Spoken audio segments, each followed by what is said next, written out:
எல்லா விதமான சிரமங்கள், கஷ்டங்கள், நோய்கள் அனைத்தை மட்டும் அல்லாஹ் நம்மை பாதுகாத்து முழுமையான உடல் ஆரோக்கியத்தை, ஆபியத்தை அல்லாஹ் நம் அனைவருக்கும் தந்தருள் பாதிப்பானார்.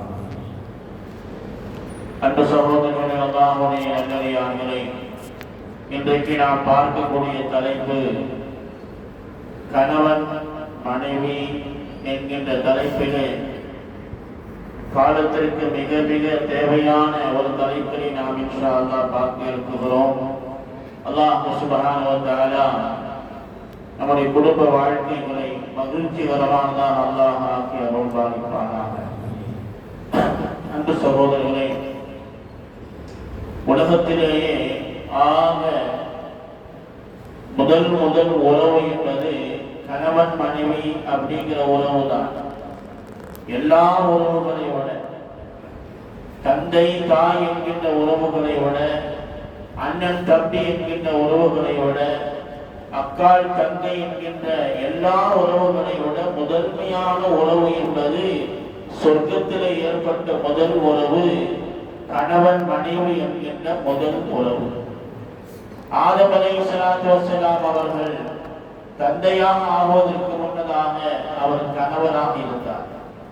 ஹவ்வா அம்மையார் அவர்கள் தாயாக ஆவதற்கு முன்னதாக அவர்கள் மனைவியாக ஆதம் நபிக்கு துணைவியாக இருந்தார். எனவே உலகத்திலே ஏற்பட்ட முதல் பந்தம், முதல் உறவு என்பது கணவன் மனைவி என்கின்ற உறவாக இருக்கிறது. அப்படிங்கிற பொழுது அந்த உறவுடைய மகிமை என்ன, மகத்துவம் என்ன என்பதை இன்றைக்கு சமூகம் விளங்காததால் தான் பல தலாக்குகளை நம்ம பார்க்கிறோம், பல குலாக்களை நாம் பார்க்கிறோம்.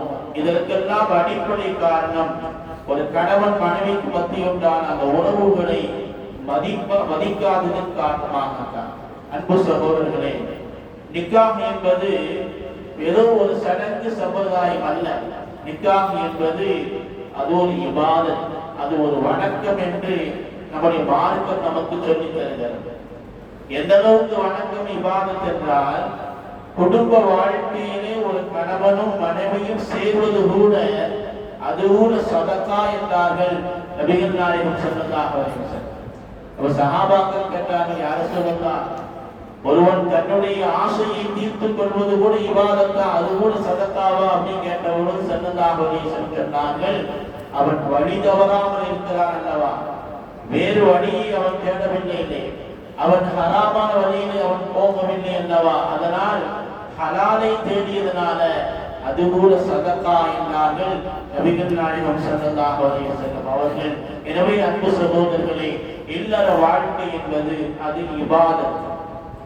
இபாதத்தாக இருந்ததனால தான் ஸல்லல்லாஹு அலைஹி வஸல்லம் அடிக்கடி சஹாபாக்கள்கிட்ட யாருக்கு திருமணம் முடிக்காம சஹாபாக்கள் இருக்கிறாங்களோ அவங்கள கூப்பிட்டு சொல்லுவாங்க, ஏன் நீங்க கல்யாணம் பண்ணாம இருக்கிறீங்க, நீங்க கல்யாணம் பண்ண வேண்டியதானே என்று ஸல்லல்லாஹு அலைஹி வஸல்லம் அவர்கள் திருமணத்தை தாமதப்படுத்தக்கூடிய சஹாபாக்கள் இடத்திலே நபி அவங்க சொல்லுவாங்க, கல்யாணம் முடிங்க என்று சொல்லுவாங்க. அப்படிதான் நபி வீட்டில் ஒரு சஹாபி இருந்தார்.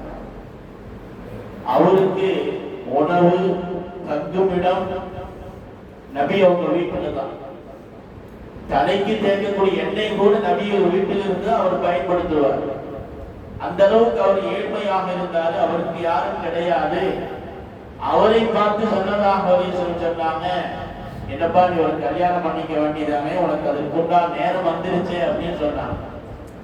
அப்ப அந்த சஹாபி சொன்னார், யாரு சொல்லலாம், உங்களுக்கே தெரியும் என்னுடைய உணவு உங்க வீட்டுல கழிஞ்சு போகுது, என்னுடைய எல்லா தேவைகளும் இங்க கழிஞ்சு போகும்போது நான் எப்படி இன்னொரு கல்யாணம் பண்ணி அவங்களோட தேவைகள் நான் எப்படி பூர்த்தி செய்யறது, யாரு சொல்லலாம் அப்படின்னு அவர் யோசிச்சார். ஸல்லல்லாஹு அலைஹி வஸல்லம் கொஞ்ச நாள் ஒண்ணுமே சொல்லல. கொஞ்ச நாள் கழிச்சது பின்னாடி நபி அவங்க திரும்பவும் கேட்டாங்க, என்னப்பா நீ ஒரு கல்யாணம் பண்ணிக்கலாம் இல்லையா அப்படின்னு கேட்டாங்க. இரண்டாவது முறை கேட்கிறாங்க. அப்போது அந்த சஹாபி என்ன செய்யறாங்கன்னா அதே பதில் சொல்றாரு.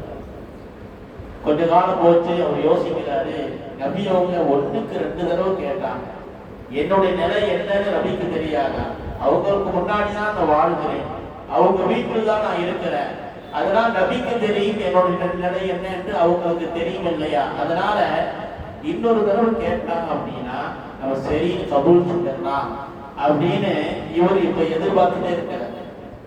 ஆனா ஸல்லல்லாஹு அலைஹி வஸல்லம் சொல்லவே மாட்டேங்கிறாங்க. தள்ளி தள்ளி போகும், இன்னைக்கு சொல்லிடுவாங்க, நாளைக்கு சொல்லிடுவாங்க, எதிர்பார்த்துட்டே இருக்கிறார். நபி அவங்க வாயிலிருந்து அது வரவே மாட்டேங்க. அவர் என்ன செஞ்சாருன்னா, யார சொல்லலாம், இன்னைக்கு இன்னாருக்கு கல்யாணம் ஆச்சு, இந்த தெருவில் இவருக்கு கல்யாணம் ஆச்சு அப்படின்னு சொன்னார். அப்படியா ஸல்லல்லாஹு அலைஹி வஸல்லம் கேட்டு பேசாம இருந்தான். எதுக்கு அப்படி சொல்றாங்கன்னா ஞாபகப்படுத்துறாங்க. சில வீடுகள்ல பார்த்தீங்கன்னா பிள்ளைங்களுக்கு கல்யாண வயசு தாண்டி தாண்டி போச்சுன்னு அவங்களே ஆரம்பிச்சிருவாங்க.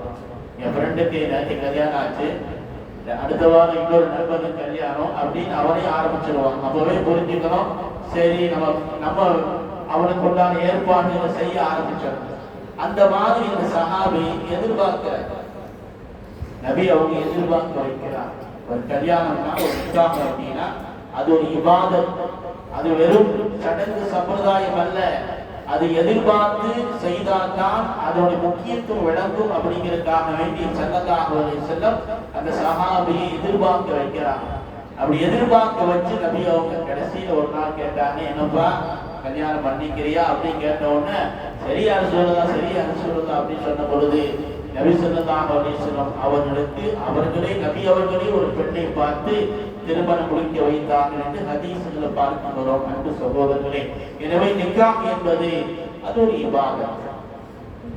நிக்காஹ் என்கின்ற வார்த்தைக்கு நமக்கு பலருக்கும் அர்த்தம் தெரியாது. நம்ம பலரும் நிக்காஹ் சொல்றோம். ஆனா நிக்காஹ்னா என்ன?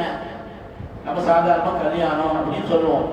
அது நிக்காஹ் அப்படின்னா டிக்ஷனரியில, அரபி டிக்ஷனரியில அதற்குண்டான சரியான அர்த்தம் என்ன அப்படின்னா, நிக்காஹ் என்று சொன்னால் தனாகஅத்துல் அஷ்ஜார், அதாவது மரத்தின் கிளைகள் இருக்கா இல்லையா, மரத்தின் கிளைகளை பார்த்தீங்கன்னா அந்த கிளைகள் காற்றடிக்கும் போது அந்த கிளைகள் அப்படி அசைந்து கொடுக்கும்.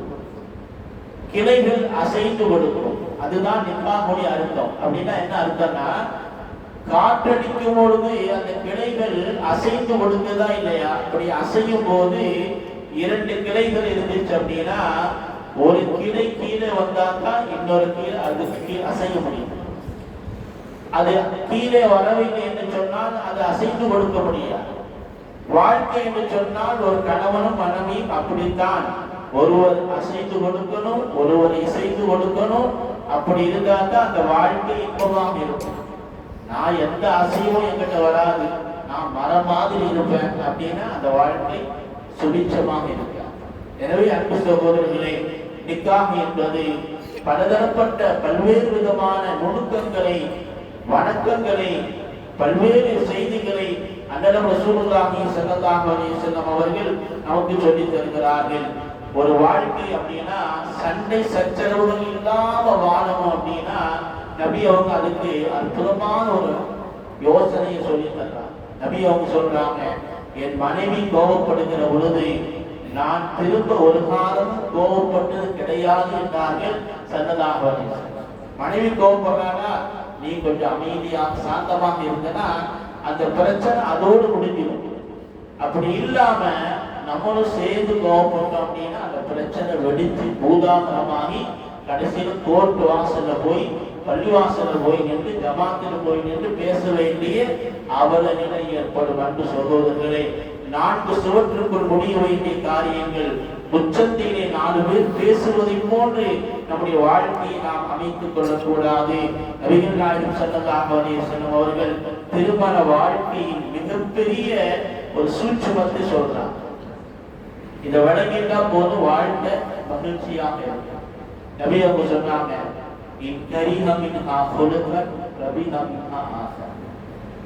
மனைவிட்ட ஒரு குணம் உனக்கு பிடிக்கல அப்படின்னா இன்னொரு குணத்தை கொண்டு நீ பொருந்திக் கொள் என்றார்கள் ஸல்லல்லாஹு அலைஹி வஸல்லம். எல்லா குணங்களும் அமைந்த பெண்களை உலகத்தில் எங்குமே பார்க்க முடியாது. ஒன்று அப்படி இருந்தா உன்னை இப்படி இருக்கத்தான் செய்யும். எது நல்லதாக இருக்கிறதோ அதை எடுத்துக்கொள், எது உனக்கு பிடிக்காததாக இருக்கிறதோ அதை தள்ளிவிடு என்று ஸல்லல்லாஹு அலைஹி வஸல்லம் அவர்கள் வாழ்க்கையுடைய மிகப்பெரிய தத்துவத்தை இரண்டே வரியில் சொன்னார்கள்.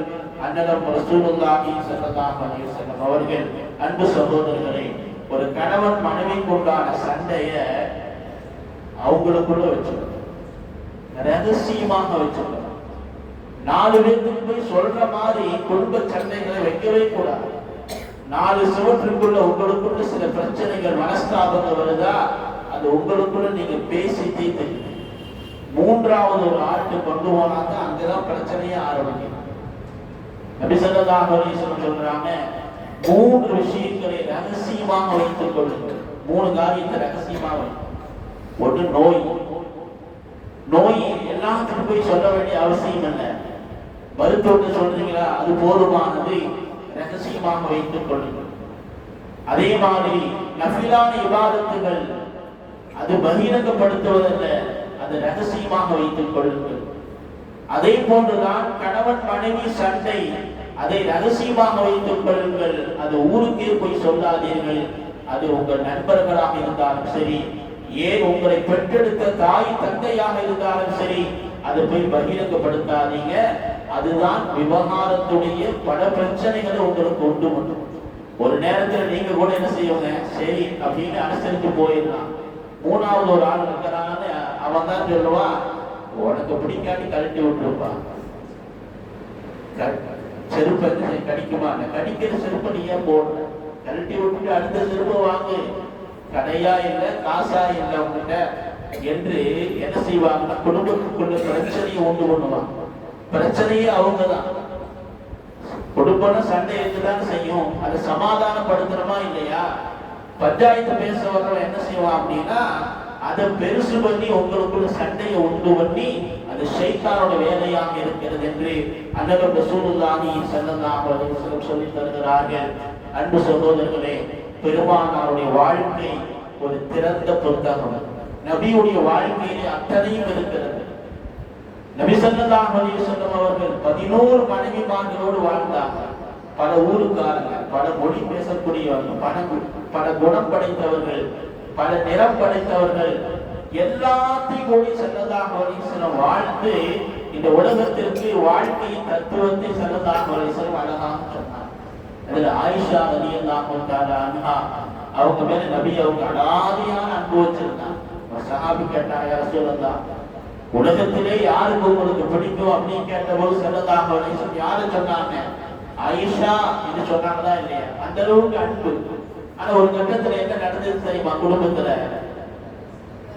நபி அவங்களுக்கும் ஆயிஷா அம்மாவுக்கும் மனஸ்தாபம்.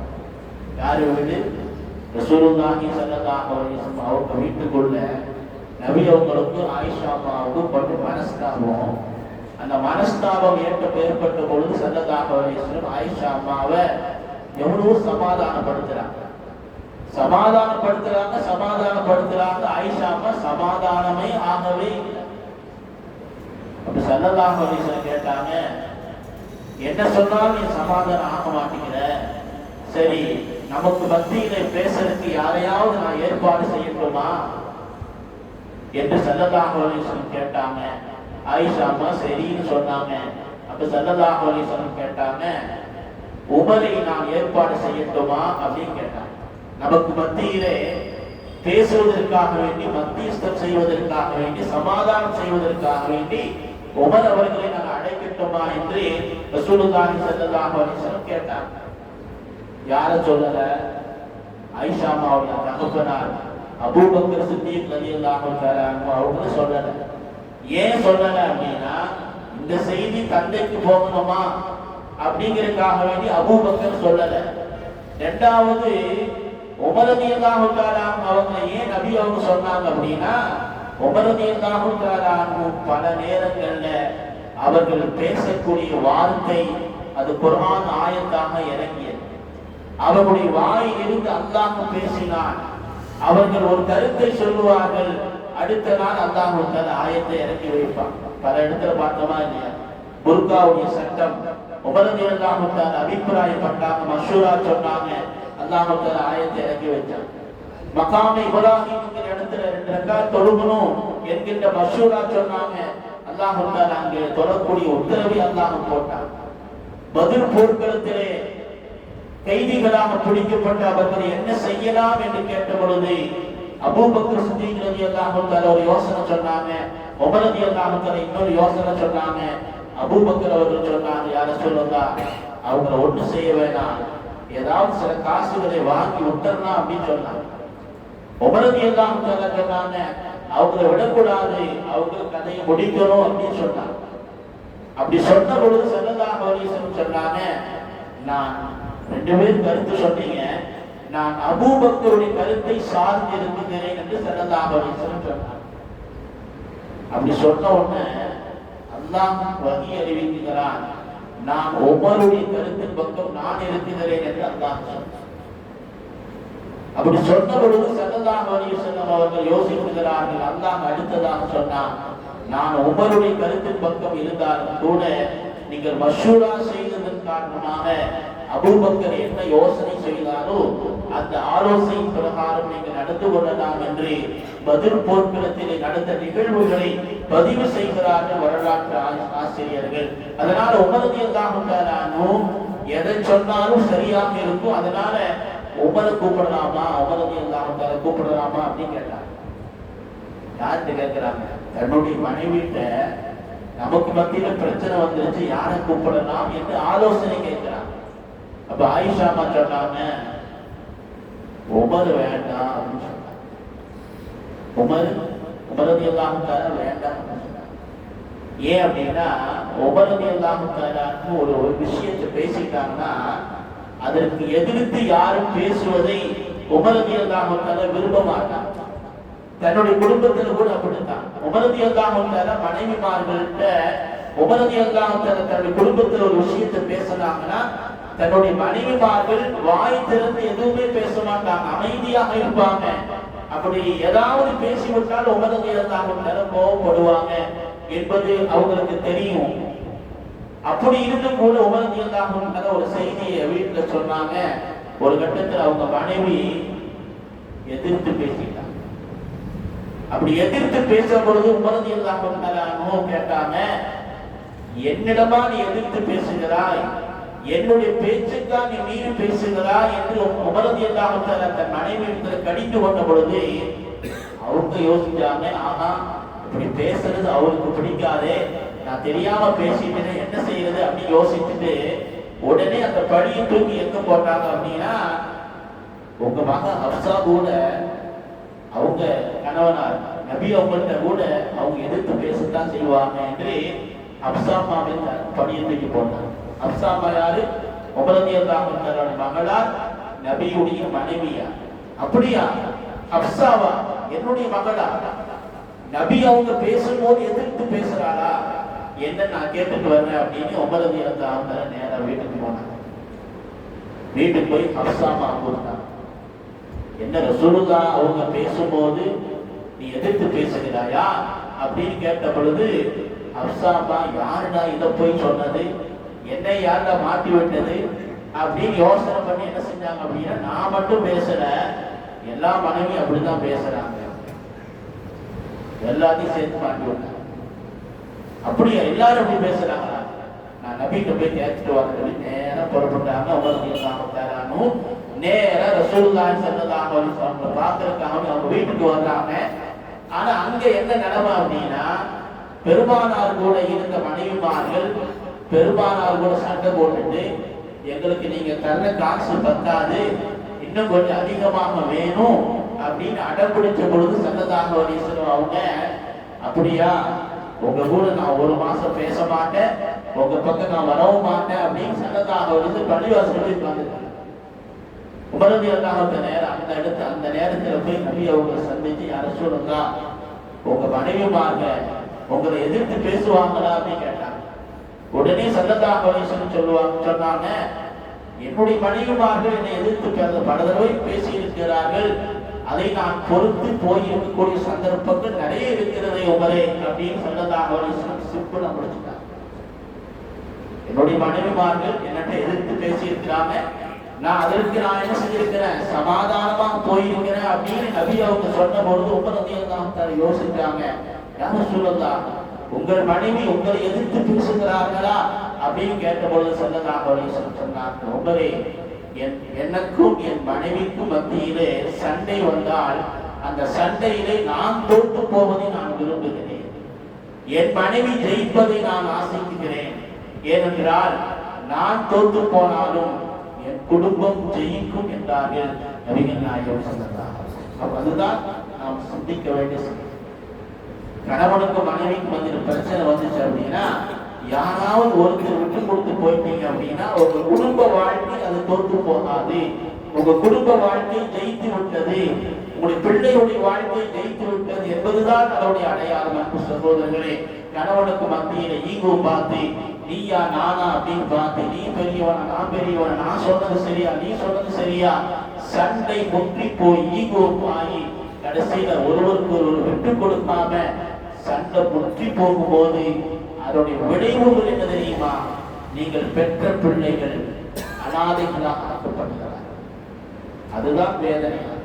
ஒரு கணவன் மனைவிக்கு மத்தியில சின்ன அட்ஜஸ்ட்மெண்ட், ஒருவருக்கு விட்டு கொடுத்து போயிட்டீங்கன்னா பிள்ளைகளுடைய வாழ்க்கையை கொஞ்சம் யோசித்து பாருங்க. எத்தனை குடும்பங்கள்ல சண்டையாகி குழந்தை பார்த்து 5 வயசு 6 வயசு 2 குழந்தை 3 குழந்தை, அந்த நேரத்துல தலாக்காமி அதுக்கு பிறகு அந்த குழந்தையோட முகத்தை நீங்க பாருங்க. தாய் தந்தை 2 பேரும் பிரித்து இருப்பாங்க. யாருக்கு போவதும் தெரியாது, யாருக்கு அன்பு கிடைக்கும் தெரியாது, யாருக்கு நம்ம பேசணும் தெரியாது, பழகணும் தெரியாது, ஒன்றும் தெரியாத பிள்ளைகளாக அந்த வயசில் அந்த குழந்தைகளுக்கு ஏன் தண்டனையை தருகிறீர்கள்?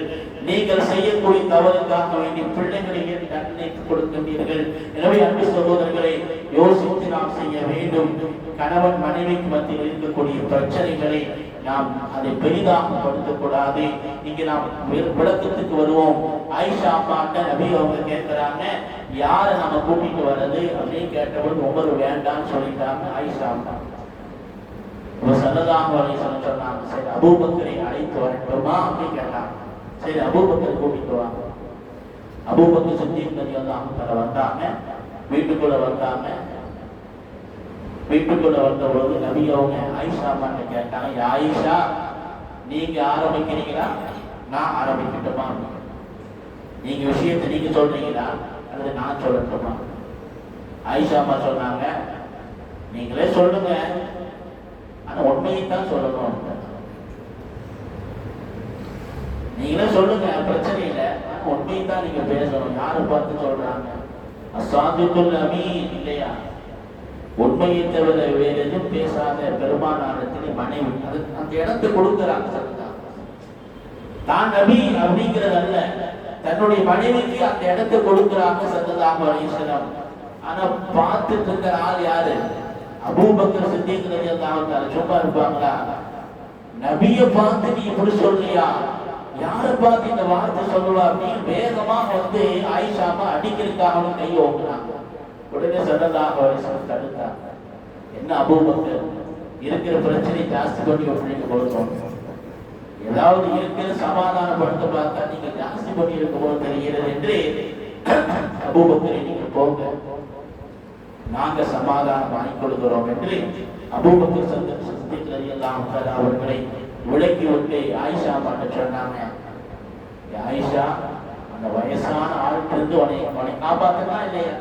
நான் தானே காப்பாத்தினேன் என்று ஸல்லல்லாஹு அலைஹி வஸல்லம் சொன்ன பொழுது ஆயிஷா அம்மா சிரிச்சாங்க. சண்டை சமாதானமானது. வெளியே சென்ற அபூபக்கர் சித்திக் ரலியல்லாஹு அன்ஹு சிரிப்பு சத்தத்தை கேட்டு உள்ள வந்தாங்க.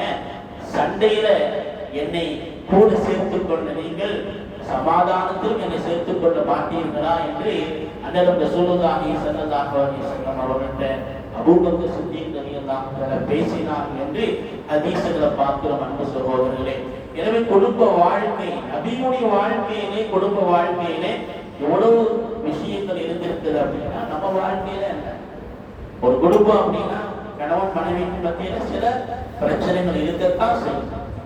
அதை சமாளித்து, அதை விட்டு கொடுத்து, அதை எப்படி சமாளிப்பது என்கின்ற அந்த இல்மை நாம் கற்றுக்கொள்ள வேண்டும். நபிகள் நாயகம் ஸல்லல்லாஹு அலைஹி வஸல்லம் அவர்கள் வாழ்ந்து நமக்கு கற்றுத் தருகிறார்கள். அன்பு சகோதரர்களே, ஒரு முறை பள்ளிவாசல்ல இழத்திக்காக இருக்கிறாங்க ஸல்லல்லாஹு அலைஹி வஸல்லம். உங்களுக்கு எல்லாம் தெரியும், மதீனாவுல 10 வருஷம் இழத்திக்காக இருந்தாங்க.